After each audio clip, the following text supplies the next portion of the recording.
चलिए मित्रों, शुरू करते हैं हम अपना आज का करंट अफेयर। देखते हैं हमारी आज की जितनी भी महत्वपूर्ण खबरें हैं सभी पे विस्तार से चर्चा और विश्लेषण करते हैं। हमारी पहली न्यूज है, भारतीय थल सेना ने व्यापक रक्षा आधुनिकीकरण रोड मैप जारी किया। तो इस रोड मैप का उद्देश्य विविध क्षेत्रों में भारतीय थल सेना की क्षमताओं को आधुनिक युद्ध की चुनौतियों के अनुरूप ढालना और तैयार करना है। आधुनिकीकरण रोड मैप के मुख्य बिंदुओं पर एक नजर डालते हैं।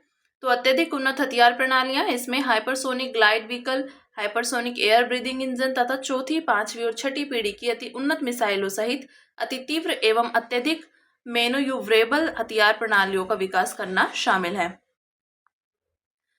मैन्यूव्रेबल तो तेज गति से उड़ान भरते हुए भी दिशा बदलने में सक्षम। पारंपरिक डंप श्रेणी वाले हथियारों से हटकर स्मार्ट व सटीकता के साथ निर्देशित होने वाले हथियार जैसे लॉइटरिंग हथियारों को अपनाने की आवश्यकता है। लॉइटरिंग हथियार के विषय में देखते हैं तो ऐसा स्मार्ट हथियार जो हवा में कुछ समय तक चक्कर लगाते हुए अपने लक्ष्य को खोजता है और जब सही समय आए तभी सटीक निशाना लगाकर हमला करता है। ड्रोन रोधी अभियानों, मिसाइल रक्षा और उपग्रह रोधी क्षमताओं के लिए उच्च ऊर्जा लेजर एवं माइक्रोवेव प्रणालियों जैसे निर्देशित ऊर्जा हथियारों के क्षेत्र में प्रयासों को आगे बढ़ाना होगा। साइबर एवं इलेक्ट्रॉनिक युद्ध, तो इसमें अगली पीढ़ी के साइबर रक्षा उपकरण, ऑटोनोमस ईडब्ल्यू साधनों और सक्षम उपग्रह प्रणालियों के विकास के माध्यम से स्पेक्ट्रम पर नियंत्रण हासिल करना शामिल है। सैनिक केंद्रित आधुनिकीकरण, तो सैनिकों को exoskeleton, human augmentation system, smart body armour और ऑगमेंटेड रियलिटी आधारित युद्ध क्षेत्र संबंधी प्रबंधन प्रणालियों से लैस करना है। युद्ध क्षेत्र में प्रभावशीलता बढ़ाने के लिए एआई संचालित हेलमेट, स्मार्ट परिधान और रियल टाइम में स्वास्थ्य संबंधी निगरानी को भी शामिल करना है। लॉजिस्टिक्स एवं अवसंरचना, तो हरित संधारणीय व साइबर रेसिलियंट लॉजिस्टिक सिस्टम बनाने के लिए एआई, ब्लॉकचेन और आईओटी को उपयोग करते हुए आपूर्ति श्रृंखलाओं का आधुनिकीकरण करना होगा। तालमेल मजबूत करना, तो इसके तहत 3 प्रमुख हितधारकों के बीच तालमेल सुनिश्चित करना होगा। पहला, सेना, तो इसे अपनी परिचालन से संबंधी आवश्यकताओं को स्पष्ट रूप से परिभाषित करना होगा। नीति निर्माता, तो उन्हें सक्षमकारी और सार्थक फ्रेमवर्क का निर्माण करना होगा तथा उद्योग, उन्हें नवाचार करना होगा और आवश्यकता के अनुरूप समाधान प्रदान करना होगा। देखते हैं भारत में सशस्त्र बलों के आधुनिकीकरण से संबंधित पहले तो 10 वर्षीय एकीकृत क्षमता विकास योजना के माध्यम से दीर्घकालिक आधुनिकीकरण योजना बनाई जाती है। रक्षा अंतरिक्ष एजेंसी, रक्षा साइबर एजेंसी और सशस्त्र बल विशेष परिचालन प्रभाग जैसी विशिष्ट क्षमता वाली एजेंसियों की स्थापना की गई है। रक्षा उत्कृष्टता के लिए नवाचार 1.5 करोड़ रुपए तक के वित्त पोषण के साथ स्टार्टअप्स का समर्थन करता है और सकारात्मक स्वदेशीकरण सूची, सृजन पोर्टल, रक्षा अनुसंधान एवं विकास में एफडीआई के नियमों को उदार बनाने जैसी पहलों के माध्यम से रक्षा विनिर्माण में आत्मनिर्भरता हासिल करने का प्रयास किया जा रहा है। फिर अगली न्यूज है, ब्राजील के रियो डी जेनेरो शहर में आयोजित 17वें ब्रिक्स शिखर सम्मेलन में रियो डी जेनेरो घोषणा को अपनाया गया। इस शिखर सम्मेलन की थीम थी समावेशी और सतत गवर्नेंस के लिए ग्लोबल साउथ के बीच सहयोग को मजबूत बनाना। शिखर सम्मेलन के मुख्य परिणामों पर एक नजर डालते हैं तो BRICS leaders framework declaration on climate finance को अपनाया गया। इसका उद्देश्य विकासशील देशों के लिए जलवायु वित्त को सुलभ, समय पर और किफायती बनाना है ताकि वे न्यायसंगत तरीके से हरित विकास की ओर बढ़ सके। आर्टिफिशियल इंटेलिजेंस की ग्लोबल गवर्नेंस पर ब्रिक्स नेताओं का बयान जारी किया गया। इसका उद्देश्य एआई तकनीकों के जिम्मेदार विकास, परिनियोजन और उपयोग को बढ़ावा देना है जो हर देश के नियम कानूनों एवं संयुक्त राष्ट्र चार्टर के अनुरूप हो। सामाजिक कारणों से होने वाली बीमारियों को खत्म करने के लिए ब्रिक्स साझेदारी शुरू की गई। इसका उद्देश्य गरीबी और सामाजिक वंचनाओं जैसी स्वास्थ्य असमानताओं के मूल कारणों से निपटने पर ध्यान केंद्रित करना है। अन्य परिणाम, तो बहुपक्षवाद के लिए समर्थन को दोहराया गया और ग्लोबल साउथ की अभिव्यक्ति को मजबूत करने के लिए ब्रेटन वुड्स संस्थाओं में सुधार की मांग की गई। ब्रेटन वुड्स संस्थाएं कौन सी, जैसे आईएमएफ व विश्व बैंक। संयुक्त राष्ट्र प्रणाली में फिर से सुधारों का आह्वान किया गया। इन सुधारों में संयुक्त राष्ट्र सुरक्षा परिषद में भारत और ब्राजील की भूमिका बढ़ाने का समर्थन किया गया। आतंकवाद के सभी रूपों की निंदा की गई जिसमें जम्मू कश्मीर के पहलगाम में हुआ आतंकी हमला भी शामिल है। पूरे अफ्रीका महाद्वीप में संघर्ष समाधान के लिए अफ्रीकी समस्याओं के लिए अफ्रीकी समाधान के सिद्धांत पर बल दिया गया, जैसे सूडान, हॉर्न ऑफ अमेरिका आदि। परमाणु हथियार मुक्त क्षेत्रों के योगदान को सराहा गया तो जिससे परमाणु प्रसार को रोकने में मदद मिलेगी। भारत द्वारा 2028 में यूएनएफसीसीसी के COP 33 सम्मेलन की मेजबानी करने के प्रस्ताव का समर्थन भी किया गया। संबंधित सुर्खियां देखते हैं तो न्यू डेवलपमेंट बैंक के बोर्ड ऑफ गवर्नेंस के कोलंबिया और उज्बेकिस्तान को आधिकारिक रूप से बैंक के उधार लेने वाले सदस्यों के रूप में शामिल कर लिया है। एनडीबी के विषय में देखते हैं, इसे 2015 में ब्रिक्स देशों द्वारा एक बहुपक्षीय विकास बैंक के रूप में स्थापित किया गया था। उद्देश्य है उभरती हुई अर्थव्यवस्था और विकासशील देशों में अवसंरचना एवं सतत विकास परियोजनाओं के लिए वित्त जुटाना। मुख्यालय शंघाई चीन। सदस्य देश ब्राजील, रूस, भारत, चीन, दक्षिण अफ्रीका, बांग्लादेश, संयुक्त अरब अमीरात, मिस्र और अल्जीरिया। उरुग्वे एक संभावित सदस्य है। ठीक है, फिर नेक्स्ट है, परमाणु ऊर्जा विनियामक बोर्ड ने भारत के पहले 700 मेगावाट क्षमता वाले प्रेशराइज्ड हैवी वाटर रिएक्टर के संचालन का लाइसेंस प्रदान किया। तो परमाणु ऊर्जा विनियामक बोर्ड ने गुजरात के काकरापार परमाणु ऊर्जा स्टेशन के 700 मेगावाट क्षमता वाले 2 स्वदेशी प्रेशराइज्ड हैवी वाटर रिएक्टर्स के संचालन के लिए लाइसेंस प्रदान किया। इसके विषय में देखते हैं, भारत के 3 चरणीय परमाणु ऊर्जा कार्यक्रम के पहले चरण में PHWR का उपयोग शामिल है। ईंधन और उप उत्पाद। तो ये रिएक्टर्स बिजली उत्पन्न करने के लिए प्राकृतिक यूरेनियम का उपयोग करते हैं, जबकि प्लूटोनियम 239 उप उत्पाद के रूप में उत्पन्न होता है। प्राकृतिक यूरेनियम में यूरेनियम 238 की सांद्रता 99.28% होती है। प्लूटोनियम 239 का उपयोग यूरेनियम प्लूटोनियम मिक्स्ड ऑक्साइड ईंधन उत्पन्न करने के लिए किया जाएगा। इसका बाद में फास्ट ब्रीडर रिएक्टर के लिए ईंधन के रूप में उपयोग किया जाएगा। फास्ट ब्रीडर रिएक्टर का उपयोग भारत के परमाणु ऊर्जा कार्यक्रम के दूसरे चरण में किया जाएगा। शीतलक और मंदक। तो PHWR में भारी जल या ड्यूटेरियम का उपयोग शीतलक एवं न्यूट्रॉन मंदक दोनों के रूप में किया जाता है। लाभ, इसमें पतली दीवारों वाली प्रेशर ट्यूब्स होती हैं, जबकि अन्य रिएक्टर्स में बड़े प्रेशर वेसल्स होते हैं। इससे दबाव सीमाएं बड़ी संख्या में छोटे व्यास वाले प्रेशर ट्यूब्स में वितरित हो जाती हैं। इससे किसी प्रेशर सीमा में आकस्मिक रिसाव या टूट फूट भी हो जाए तो इसके अधिक गंभीर प्रभाव नहीं होते। भारत में PHWR विकास का इतिहास। तो इस रिएक्टर के निर्माण की शुरुआत 1960 के दशक के अंत में राजस्थान परमाणु ऊर्जा स्टेशन से हुई थी। यह रिएक्टर भारत कनाडा सहयोग से निर्मित हुआ था। इसकी क्षमता 220 मेगावाट थी। 1974 में पोखरण 1 परमाणु परीक्षण के बाद कनाडा ने सहायता देना बंद कर दिया था। इसके बाद भारत ने PHWR तकनीक का स्वदेशी रूप से विकास किया था।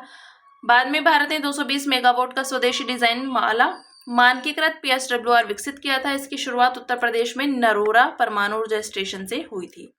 देखते हैं परमाणु ऊर्जा विनियामक बोर्ड के विषय में। तो 1983 में राष्ट्रपति द्वारा परमाणु ऊर्जा अधिनियम 1962 के प्रावधान के अनुसार स्थापित किया गया था। विनियामक प्राधिकरण। तो बोर्ड को विनियामक प्राधिकार परमाणु ऊर्जा अधिनियम एवं पर्यावरण संरक्षण अधिनियम 1986 के अंतर्गत जारी नियमों एवं अधिसूचनाओं से प्राप्त होता है। मिशन यह सुनिश्चित करना कि भारत में आयनीकृत विकिरण और परमाणु ऊर्जा का उपयोग लोगों के स्वास्थ्य एवं पर्यावरण को नुकसान नहीं पहुंचाएगा। नेक्स्ट है CSIR institute of genomics and integrative biology में राष्ट्रीय बायोबैंक का उद्घाटन किया गया। यह नई सुविधा भारत का अपना लॉन्गिट्यूडिनल हेल्थ डेटाबेस बनाने की दिशा में एक महत्वपूर्ण कदम है। Longitudinal health database. तो इसका उद्देश्य व्यक्तियों या समूह की सेहत से जुड़ी जानकारी को लंबे समय तक बार बार एकत्र करना और उनका रिकॉर्ड रखना है। इससे परिशुद्ध चिकित्सा और जैव चिकित्सा संबंधी अनुसंधान के क्षेत्र में भारत की क्षमताओं में वृद्धि होगी। राष्ट्रीय बायोबैंक के विषय में देखते हैं, इसे फेनोम इंडिया परियोजना के अंतर्गत लॉन्च किया गया है। ये यूनाइटेड किंगडम बायोबैंक मॉडल पर आधारित है, लेकिन इसे भारतीय विविधता के अनुरूप डिजाइन किया गया है। उद्देश्य बीमारियों का जल्दी पता लगाना, इलाज को अधिक सटीक बनाना और मधुमेह, कैंसर, हृदय संबंधी बीमारियों और दुर्लभ आनुवांशिक विकारों जैसे जटिल बीमारियों के इलाज में मदद करना। यह हाई रिजोल्यूशन डेटा का निर्माण करेगा। इससे AI संचालित डायग्नोस्टिक्स और जीन गाइडेड चिकित्सा को मजबूती प्रदान करने में मदद मिल सकती है। इस संबंध में हाई रिजोल्यूशन डेटा का अर्थ है बहुत ही बारीकी और विस्तार से एकत्र की गई जानकारी, जिससे किसी रोग को गहराई से समझा जा सके।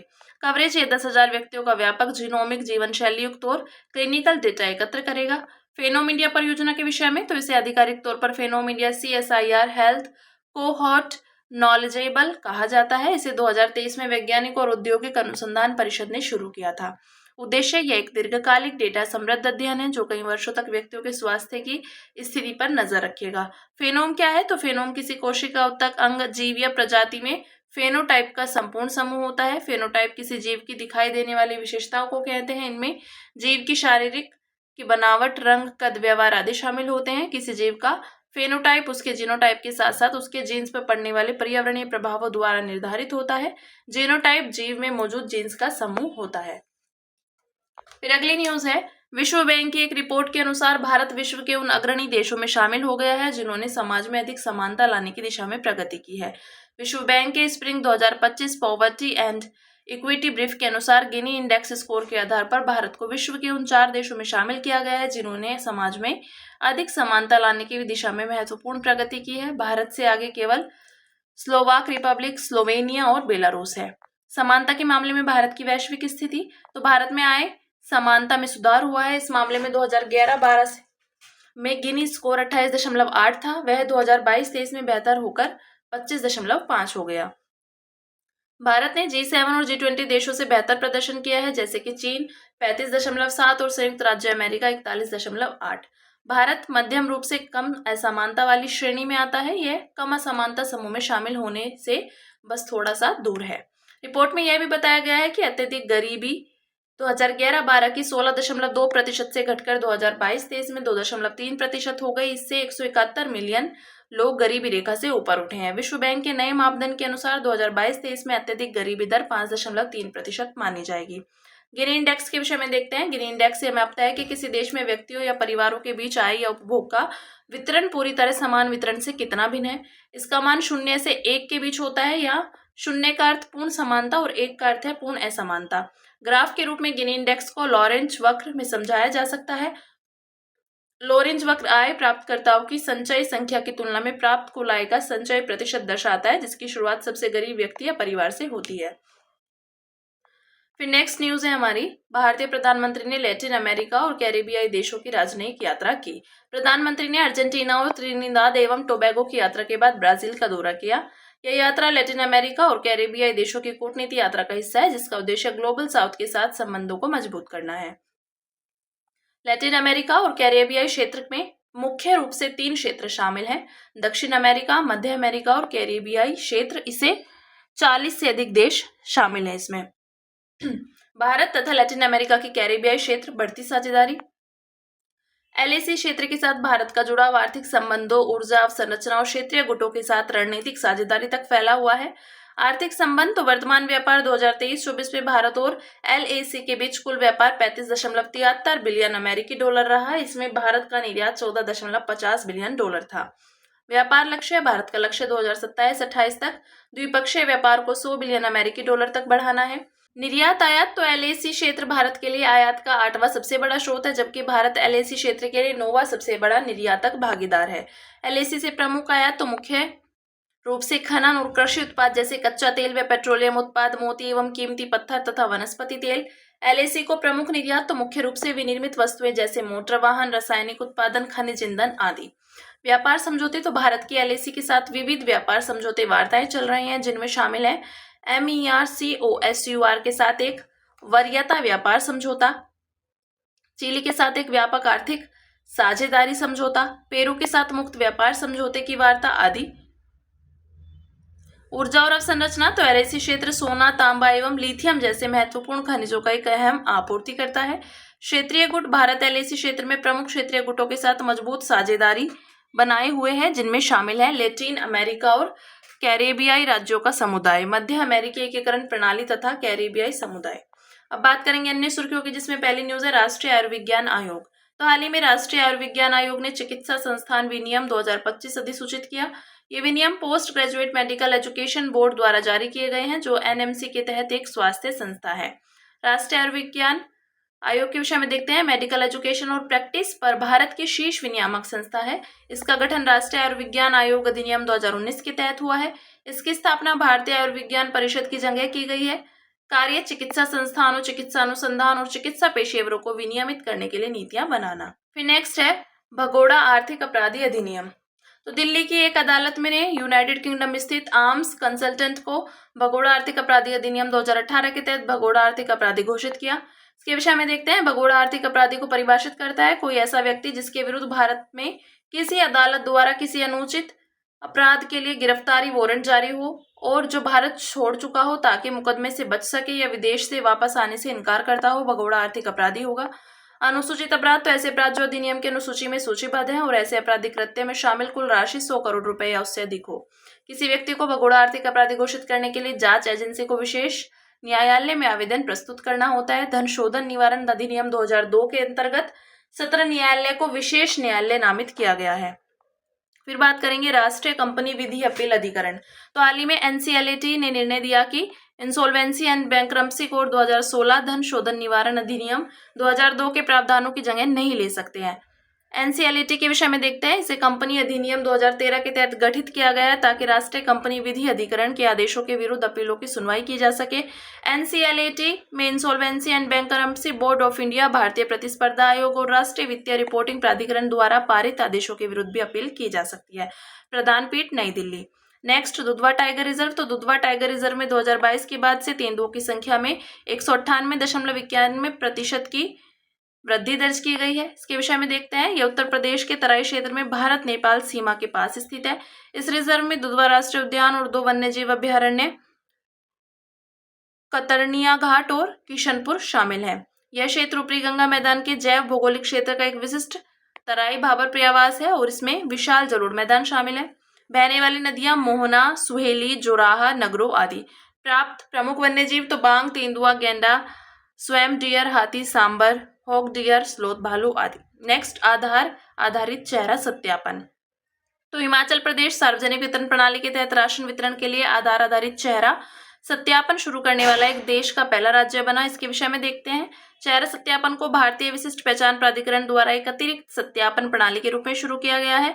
सत्यापन के अन्य तरीकों में ओटीपी, फिंगरप्रिंट और आइरिस स्कैन शामिल है। चेहरा सत्यापन 1:1 मिलान पर आधारित होता है। इसका मतलब है कि सत्यापन के दौरान खींची गई चेहरे की छवि को आधार नंबर के साथ संग्रहित छवि से मिलान कराया जाता है। फिर नेक्स्ट न्यूज है हमारी टोकारा द्वीप समूह। तो हाल में जापान के दक्षिणी भाग में स्थित टोकारा द्वीप समूह में 1000 से अधिक भूकंप दर्ज किए गए। जापान दुनिया के सबसे अधिक भूकंपीय रूप से सक्रिय देशों में से एक है। यह प्रशांत महासागर के रिंग ऑफ फायर के पश्चिमी किनारे पर 4 प्रमुख टेक्टोनिक प्लेटों के मिलन बिंदु पर स्थित है। टोकारा द्वीप के विषय में देखते हैं। जापान का एक द्वीप है जो क्यूशू के दक्षिण और असामी द्वीपों के उत्तर में स्थित है। जापान का सबसे लंबा गांव तोशिमा इसी द्वीप पर स्थित है। नेक्स्ट, सीन नदी। तो फ्रांस की राजधानी पेरिस में बहने वाली सीन नदी में 1923 के बाद पहली बार आम लोगों को तैराकी की अनुमति दी गई। यह कदम पिछले वर्ष आयोजित पेरिस ओलंपिक के दौरान की गई व्यापक सफाई अभियान के बाद संभव हुआ। ओलंपिक के दौरान इस नदी में कुछ तैराकी प्रतिस्पर्धाओं का आयोजन किया गया था। पहले यह नदी पेरिस की सीवेज प्रणाली से बहने वाली अनौपचारिक सीवेज के कारण ई कोलाई से दूषित हो गई थी। यह फ्रांस की दूसरी सबसे लंबी नदी है। लोइर नदी फ्रांस की सबसे लंबी नदी है। इस नदी का उद्गम डिजोन से 30 किलोमीटर उत्तर पश्चिम होता है। यह नदी पेरिस होते हुए उत्तर पश्चिम दिशा में बहती है और ले आवरे में इंग्लिश चैनल में मिल जाती है। Next, 3I Atlas. तो नासा द्वारा वित्तपोषित एटलस सर्वे टेलीस्कोप ने एक इंटरस्टेलर धूमकेतु की खोज की है जिसका नाम 3I एटलस रखा गया है। यह टेलीस्कोप चिली में स्थापित है। 3I एटलस एक सक्रिय धूमकेतु है। यदि यह सूर्य के पास पहुंचते हुए पर्याप्त गर्म हो जाता है तो इसमें ऊर्ध्वपातन की प्रक्रिया शुरू हो सकती है। इससे धूल और बर्फ के कण अंतरिक्ष में फैलते हैं और एक चमकदार कोमा और पूंछ बनती है। ऊर्ध्वपातन एक भौतिक प्रक्रिया है जिसमें कोई ठोस पदार्थ बिना द्रव अवस्था में बदले सीधे गैसीय अवस्था में परिवर्तित होता है। यह अब तक देखा गया तीसरा इंटरस्टेलर पिंड है। इससे पहले 2017 में 1I ओमुआमुआ और 2019 में 2I बोरिसोव की खोज हो चुकी है। अंत में बात करेंगे सुर्खियों में रहे व्यक्तित्व की, जो है डॉक्टर श्यामा प्रसाद मुखर्जी। 1901 से 1953। तो प्रधानमंत्री ने डॉक्टर श्यामा प्रसाद मुखर्जी को उनकी 125वीं जयंती पर श्रद्धांजलि अर्पित की। उनका जन्म कोलकाता में हुआ था। वे कलकत्ता विश्वविद्यालय के सबसे कम उम्र के कुलपति थे। योगदान, वे 1940 में अखिल भारतीय हिंदू महासभा के क्रियावाहक अध्यक्ष बने थे। वे संविधान सभा के सदस्य चुने गए थे। वे पंडित नेहरू के नेतृत्व में गठित अंतरिम सरकार में उद्योग और आपूर्ति मंत्री रहे। उन्होंने चितरंजन लोकोमोटिव फैक्ट्री जैसी संस्थाओं की स्थापना करके भारत के औद्योगिक विकास की नींव रखी। उन्हें संसद का शेर की उपाधि दी गई थी। वे भारतीय जनसंघ 1951 के संस्थापकों में से एक थे। प्रमुख साहित्यिक रचनाएं लीव्स फ्रॉम अ डायरी, भारतीय संघर्ष का एक चरण आदि, मूल्य, नेतृत्व, सहानुभूति, सामाजिक सद्भाव, राष्ट्रवाद, सांस्कृतिक विशिष्टता आदि। ये बात की अपने डॉक्टर श्यामा प्रसाद मुखर्जी की। तो हमारी आज की जितनी भी महत्वपूर्ण खबरें थी हमने सभी पे विस्तार से चर्चा और विश्लेषण किया। अब इसी के साथ मिलते हैं कल अपनी नई खबरों के साथ।